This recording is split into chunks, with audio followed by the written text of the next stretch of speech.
سمع الله لمن حمده ربنا ولك الحمد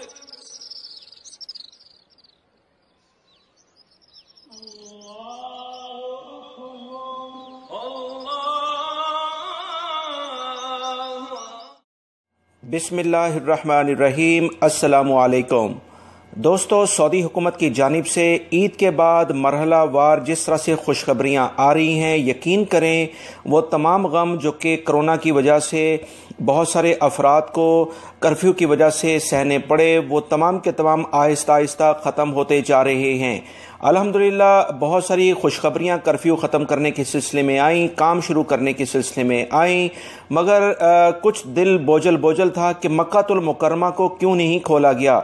میرے اس چینل پر ایک لاسٹ ویڈیو جو اس ویڈیو سے پہلے میں نے شیئر کی تھی، جس میں میں نے یہی بات کی تھی کہ وزارت صحت نے اس کی کچھ اہم پوائنٹس بتائے ہیں کہ مکہ المکرمہ کو کیوں نہیں کھولا گیا، مگر الحمدللہ اللہ رب العزت کا بہت شکر ہے کہ مکہ المکرمہ کے سلسلے میں ایک بہت بڑی خوشخبری مسلمانوں کو سننے کو ملی ہے، اور یہ ہے دوستو اصل عید جس کو ہم سیلیبریٹ کر سکتے ہیں، کیونکہ مسلمانوں کا بہت زیادہ دل بے چین تھا کہ مکہ المکرمہ اور خاص طور پر مدینہ منورہ، یہ دونوں مقدس شہر مسلمانوں کے لیے کھول دیے جائیں۔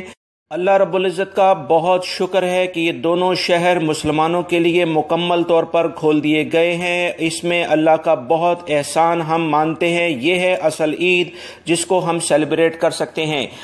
سعودی حکومت کا بہت شکریہ کہ عوام کی صحت کو سامنے رکھتے ہوئے جس طرح سے انہوں نے پچھلے 2 سے 2.5 مہینوں میں احتیاطی تدابیر اختیار کی ہیں، اس کی مثال پوری دنیا میں نہیں ملتی، ورنہ دوستو دوسرے ترقی یافتہ ممالک میں ہزاروں کی تعداد میں افراد کی اموات ہو چکی ہیں، اور مکہ المکرمہ اور مدینہ منورہ میں پوری دنیا سے افراد آتے ہیں، اس لیے وبائی مرض یہاں پھیلنے کے کافی امکانات تھے۔ اسی بنیاد پر یہاں کچھ سختی کی گئی تھی۔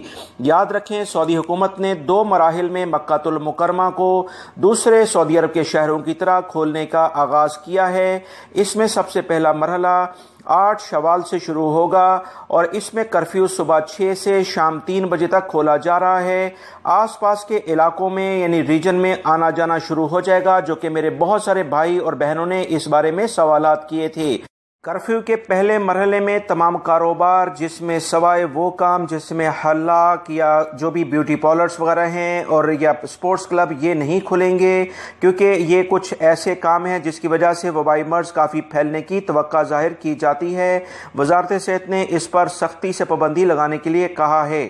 دوسرا مرحلہ 28 شوال سے شروع ہوگا۔ صبح کرفیو 6 بجے سے رات 8 بجے تک نہیں ہوگا، اور اس کے علاوہ رات کے ٹائمنگ میں صرف کرفیو چلا جائے گا۔ نماز جمعہ اور فرض نمازوں کی اجازت مکہ المکرمہ کی دیگر مساجد جو کہ جامع مساجد ہیں اس میں دے دی جائے گی۔ کچھ کمرشل کاموں کی بھی اجازت ہوگی۔ 50 افراد سے زیادہ افراد کو جمع ہونے پر پابندی ہے، اس لیے بہت احتیاط کریں، ایسے جگہوں پر بالکل نہ جائیں جہاں پر مجمع ہو، احتیاطی تدابیر لازماً اختیار کی جائیں۔